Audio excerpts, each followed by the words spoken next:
आजकल इंटरनेट पर एक गुड़िया की कहानी ने ना धूम मचा रखी है।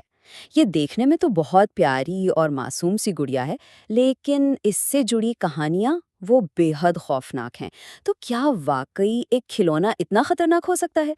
आइए आज इसी लबोबो डॉल की शहरी दास्तान की गहराई में चलते हैं। तो असल सवाल यही है ना? क्या एक प्यारा सा, मासूम सा दिखने वाला खिलौना वाकई किसी की जान ले सकता है? यही वो सवाल है जो इस पूरी कहानी के मरकज में है और जिसे आज हम खोजने की कोशिश करेंगे। आज के इस तज्जिए में हम सबसे पहले देखेंगे कि ये कहानी शुरू कहाँ से हुई। हम मेलन की कहानी सुनेंगे, फिर इंतबाही इशारों को समझेंगे और देखेंगे कि ये कैसे एक आलमी वाक़या बन गया। आखिर में इस सवाल का जायज़ा लेंगे कि ये सब महज एक अफवाह है या एक लर्ज़ाखेज़ हकीकत। तो चलिए कहानी शुरू करते हैं। हमारी कहानी का मरकज़ है शंघाई में रहने वाली एक लड़की मिलिन, जिसकी ज़िंदगी एक बज़ाहिर मासूम सी गुड़िया की वजह से हमेशा के लिए बदल कर रह गई।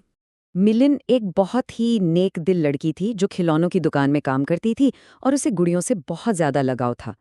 एक दिन उसकी दुकान पर लबोबो डॉल का एक लिमिटेड एडिशन आया, जिसमें से एक सुनहरी गुड़िया उसने अपने लिए रख ली।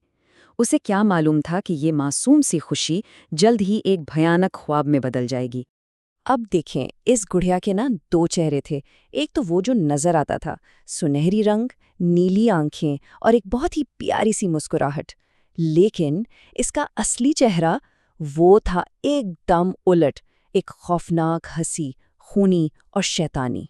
जिस लम्हे वो गुड़िया मेलन के घर में दाखिल हुई, बस वहीं से अजीबोगरीब वाकयात का एक सिलसिला शुरू हो गया।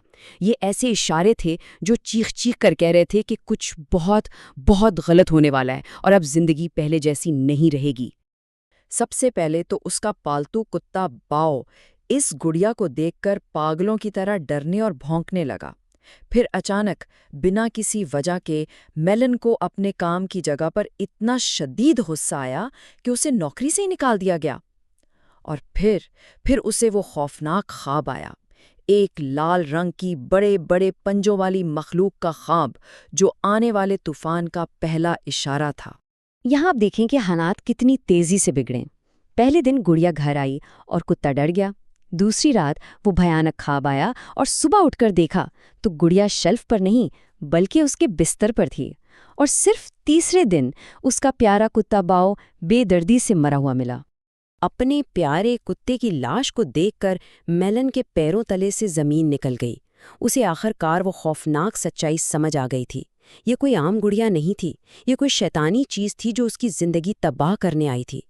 वो इतनी घबरा गई कि उसने फौरन इस गुड़िया को जला दिया और उसकी राख को पास वाले दरिया में फेंक दिया।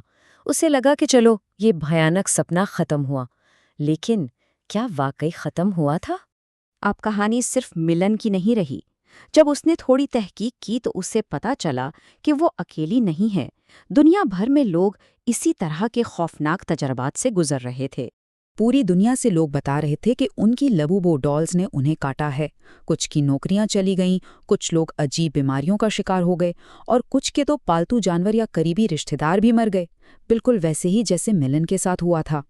इन सारी कहानियों ने मिलकर एक बहुत ही खौफनाक थ्योरी को जन्म दिया। क्या ऐसा हो सकता है कि इस नए जमाने के खिलौने में कोई पुराने वक्त की शैतानी ताकत छिपी बैठी हो? यहाँ जिक्र आता है पज़ूज़ू का। पज़ूज़ू कदीम कहानियों का एक बहुत ही खतरनाक शैतान है और अफवाह ये है कि यही वो बदरूह है जो इन गुड़ियों के अंदर बसी हुई है। मतलब ये कहानी अब सिर्फ एक डरावनी गुड़िया की नहीं रही, बल्कि एक कदीम शैतान तक जा पहुंची है, जो इसे और भी ज्यादा खौफनाक बना देता है। और ये खौफ इतना फैला कि इसके असली दुनिया में भी असरात नजर आने लगे। कई मुल्कों ने तो लबूबूडू डॉल्स की फरोख्त पर ही पाबंदी लगा दी और कुछ जगहों पर तो पादरियों को बुलाया गया ताकि वो इन गुड़ियों पर मजहबी रसूमात अदा करें, यानी एक्सोर्सिज्म करें, ताकि उनके अंदर से शैतानी ताकत को निकाला जा सके। इससे अंदाज़ा होता है कि ये सिर्फ कोई इंटरनेट की कहानी नहीं रही थी। चलिए अब वापस चलते हैं मेलन की कहानी की तरफ और उसके इस अंजाम की तरफ जिसने सबके रोंगटे खड़े कर दिए। जिस रात मेलन ने गुड़िया को जलाया था, उससे अगली सुबह वो अपने ही घर में मुर्दा पाई गई। ये खबर ही अपने आप में बहुत अफसोसनाक और चौंका देने वाली थी, लेकिन असल दहशत तो अभी बाकी थी। पता है सबसे खौफनाक बात क्या थी? उसकी लाश के ठीक पास वही सुनहरी लबोबोरो डोल रखी हुई थी, बिल्कुल सही सलामत, जैसे उसे कभी आग दिखाई ही ना गई हो। उसके चेहरे पर वही मुस्कुराहट थी, लेकिन अब वो बिल्कुल भी मासूम नहीं लग रही थी। तो आखिर में वही सवाल कि ये सब क्या है? क्या ये सिर्फ इंटरनेट पर फैलाई